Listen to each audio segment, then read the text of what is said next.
आप देख रहे हैं पब्लिक टाइम्स। नमस्कार, मैं सुमंत कुमार। चलिए जानते हैं गोपालगंज की खास खबर। गोपालगंज स्थित प्रसिद्ध शक्तिपीठ थावे दुर्गा मंदिर की हाई सिक्योरिटी व्यवस्था गुरुवार की अहले सुबह पूरी तरह बेअसर साबित हुई, जब शातिर चोरों ने मंदिर में सेंध लगाकर मां दुर्गा की प्रतिमा पर चढ़ाया गया करीब 51 लाख रुपए मूल्य का सोने का मुकुट समेत कीमती आभूषण चोरी कर लिए गए। चोरों ने न सिर्फ गर्भगृह को निशाना बनाया, बल्कि मंदिर परिसर में बने लॉकर को भी तोड़कर दान पेटी भी उठा ले गए। घटना के बाद श्रद्धालुओं में आक्रोश और प्रशासन में हड़कंप मच गया। बताया जा रहा है कि पिछले वर्ष झारखंड के एक व्यवसायी ने मां थावे वाली को 251 ग्राम वजन का सोने का मुकुट अर्पित किया था। गुरुवार की सुबह पूजा के लिए मंदिर पहुंचे पुजारी और श्रद्धालु जब गर्भगृह में पहुंचे तो वहां सामान बिखरा मिला और मां के आभूषण गायब थे। इसके बाद तत्काल थावे थाना पुलिस को सूचना दी गई। प्राथमिकी जांच में सामने आया कि चोर सीढ़ी और रस्सी के सहारे मंदिर में दाखिल हुए। कटर से ताले काटकर वे गर्भगृह तक पहुंची। पहले मां के आभूषण उतारे, फिर लॉकर तोड़ा और फिर दान पेटी लेकर फरार हो गए। पूरी वारदात मंदिर में लगे सीसीटीवी कैमरे में कैद हुई। फुटेज में चोर दान पेटी और जेवर ले जाते दिख रहे हैं, जबकि उस वक्त कोई सुरक्षाकर्मी नजर नहीं आता, जिससे सुरक्षा व्यवस्था पर गंभीर सवाल खड़े हो गए हैं। सूचना मिलते ही पुलिस अधीक्षक अवधेश दीक्षित मौके पर पहुंचे और जांच की कमान संभाली। एसपी ने कहा कि सभी सीसीटीवी फुटेज खंगाले जा रहे हैं और मंदिर में तैनात सुरक्षाकर्मियों की भूमिका की भी जांच होगी। लापरवाही या मिलीभगत पाए जाने पर सख्त कार्रवाई तय है। घटना की निंदा करते हुए गोपालगंज सांसद आलोक कुमार सुमन सहित कई जनप्रतिनिधियों और संतों ने जल्द खुलासे की मांग की है। एमएलसी और सदर विधायक भी मंदिर पहुंचे और सुरक्षा व्यवस्था मजबूत करने की बात कही। फिलहाल मंदिर परिसर को पुलिस छावनी में तब्दील कर दिया गया है। श्रद्धालुओं की आस्था से जुड़े इस मामले ने प्रशासन के सामने बड़ी चुनौती खड़ी कर दी है। अब सबकी निगाह इस बात पर टिकी है कि पुलिस कब तक इस सनसनीखेज चोरी का पर्दाफाश करती है। थावे प्रखंड स्थित प्रसिद्ध थावे दुर्गा मंदिर में करोड़ों रुपए के जेवरात चोरी मामले में पुलिस ने शिकंजा कसना शुरू कर दिया है। जांच को तेज करते हुए पुलिस ने चोरी की वारदात को अंजाम देने वाले दोनों आरोपितों की सीसीटीवी फुटेज सार्वजनिक कर दी गई है। साथ ही उनकी पहचान और गिरफ्तारी में सहयोग करने वाले को 1 लाख रुपए का इनाम देने की घोषणा की गई है। पुलिस द्वारा जारी फुटेज में दोनों आरोपित मंदिर परिसर में संदिग्ध गतिविधियों में संलिप्त दिखाई दे रहे हैं। इन तस्वीरों के आधार पर न सिर्फ गोपालगंज जिले में बल्कि आसपास के जिले में भी पुलिस टीमों को अलर्ट कर दिया गया है। रेलवे स्टेशन, बस स्टैंड और अन्य सार्वजनिक स्थलों पर सघन जांच अभियान चलाया जा रहा है। पुलिस अधीक्षक अवधेश दीक्षित ने बताया कि मामला श्रद्धालुओं की आस्था से जुड़ा है, इसलिए पुलिस इसे अत्यंत गंभीरता से ले रही है। उन्होंने स्पष्ट किया कि सूचना देने वाले की पहचान पूरी तरह गोपनीय रखी जाएगी। साथ ही मंदिर परिसर और आसपास के इलाकों में अतिरिक्त पुलिस बल तैनात कर सुरक्षा व्यवस्था कड़ी कर दी गई है। पुलिस को उम्मीद है कि जल्द ही आरोपी गिरफ्त में होंगे और चोरी किए गए जेवरात बरामद कर लिए जाएंगे।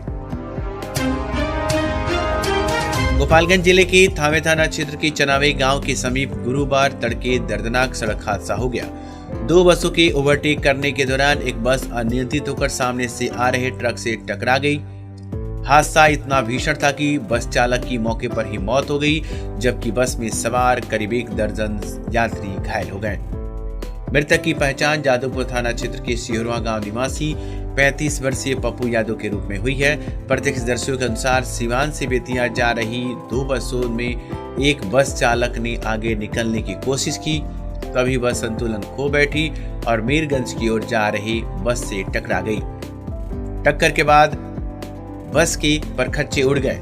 घायलों को इलाज के लिए मॉडल व सदर अस्पताल में भर्ती कराया गया। गंभीर रूप से घायल यात्रियों में विकास कुमार, मनीषा कुमारी, शमले आजम, अब्दुल अजीज और नईमुद्दीन शामिल हैं। पुलिस मामले की जांच में जुटी है। जिले में बढ़ती ठंड और शीतलहर के प्रकोप को देखते हुए नगर परिषद ने आम नागरिकों को राहत देने के लिए गुरुवार से शहर के प्रमुख चौक चौराहों पर अलाव की व्यवस्था शुरू कर दी है। नगर परिषद की ओर से पर्याप्त मात्रा में लकड़ियां गिराई गई हैं ताकि राहगीरों, रिक्शा व ठेला चालकों, मजदूरों और जरूरतमंद लोगों को ठंड से बचाव मिल सके।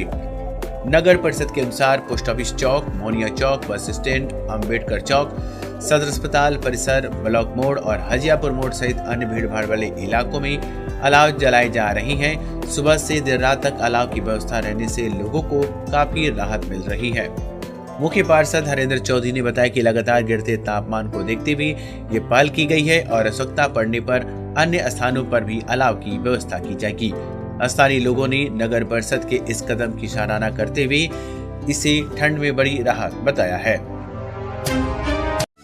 आपके सपनों के घर को चाहिए परफेक्ट लुक तो याद रखिए मौर्या ट्रेडर्स, जहां मिलेगा सोमानी के हर रेंज, हर क्वालिटी और हर बजट का शानदार collection. Tiles, sanitary ware, bath fittings, marble और ग्रेनाइट का थोक और खुदरा दोनों में सबसे बेहतर दाम और भरोसेमंद क्वालिटी। तो इंतजार किस बात का, आज ही आइए। Somani authorised dealer Maurya traders, Maurya complex, Arar मोड़, नियर कमला राय कॉलेज, गोपालगंज।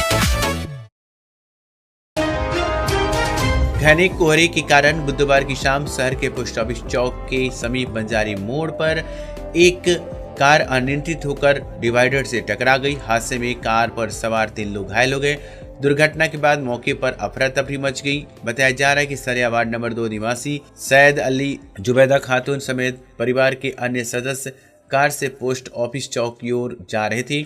इसी दौरान कोहरे के कारण सड़क पर मौजूद डिवाइडर स्पष्ट नजर नहीं आया और कार उससे जा टकराई। टक्कर इतनी जोरदार थी कि कार क्षतिग्रस्त हो गई।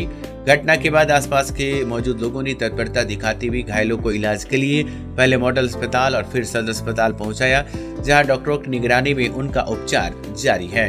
गनीमत रही कि हादसे में कोई जान माल का बड़ा नुकसान नहीं हुआ है। सड़क सुरक्षा और यातायात नियमों के पालन को लेकर परिवहन विभाग ने सख्ती बढ़ा दी है। इस क्रम में बंजारी बाईपास पर मोटर वाहन निरीक्षक MIV आनंद कुमार के नेतृत्व में विशेष जांच अभियान चलाया गया। अभियान के दौरान यातायात नियमों का उल्लंघन करने वाले चालकों से 3,55,000 रुपए से अधिक का जुर्माना वसूला गया, जिससे वाहन चालकों में हड़कंप मच गया। चेकिंग के दौरान स्कूली बसों, यात्री बसों, पिकअप और माल वाहक वाहनों की गहन जाँच की गयी। इस दौरान ओवरलोडिंग, बिना वैध कागजात, टैक्स डिफाल्टर और सुरक्षा मानकों की अनदेखी करने वाले वाहनों पर सख्त कार्रवाई की गई। कई नियम उल्लंघन करने वाले वाहन भी जब्त किए गए। MIV आनंद कुमार ने बताया कि सड़क दुर्घटनाओं पर अंकुश लगाना इस अभियान का मुख्य उद्देश्य है। उन्होंने कहा कि इस तरह के अचानक चेकिंग अभियान आगे भी जारी रहेगा और वाहन मालिक अपने सभी जरूरी दस्तावेज दुरुस्त रखे ताकि किसी भी तरह की कार्रवाई से बचा जा सके। गोपालगंज जिला नियोजनालय की ओर से 24/12/2025 को एक दिवसीय जॉब मेले का आयोजन किया जा रहा है। इस जॉब मेले में 50 से अधिक अभ्यर्थियों की आवश्यकता बताई गई है। इसमें 10वीं पास, उससे ऊपर की योग्यता और ITI उत्तीर्ण उम्मीदवार आवेदन कर सकते हैं।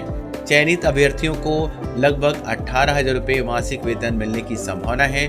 जॉब मेले के तहत सुबह 11 बजे से शाम 4 बजे तक CSDC बरौली में कैंप लगाया जाएगा। इच्छुक अभ्यर्थी आवश्यक दस्तावेजों के साथ पहुंचकर भाग ले सकते हैं। अधिक जानकारी के लिए जिला नियोजनालय से संपर्क किया जा सकता है। कुचायकोट प्रखंड के काला मटिनिया स्थित विद्यालय में ग्रामीणों और अभिभावकों की सक्रिय व सर्वसम्मत उपस्थिति में शिक्षा समिति का गठन किया गया। ये बैठक उत्क्रमित माध्यमिक विद्यालय विशंभरपुर के संकुल संचालक सुदामाराम तथा प्रधानाध्यापक विजय राम की देखरेख में शांतिपूर्ण और पारदर्शी तरीके से संपन्न हुई। बैठक के दौरान सर्वसम्मति से सिपाही बैठा को शिक्षा समिति का अध्यक्ष व गुड़िया कुमारी को सचिव चुना गया। निर्वाचित अध्यक्ष व सचिव को ग्रामीण और अभिभावकों ने माला पहनाकर स्वागत किया और उन्हें बधाइयां दी।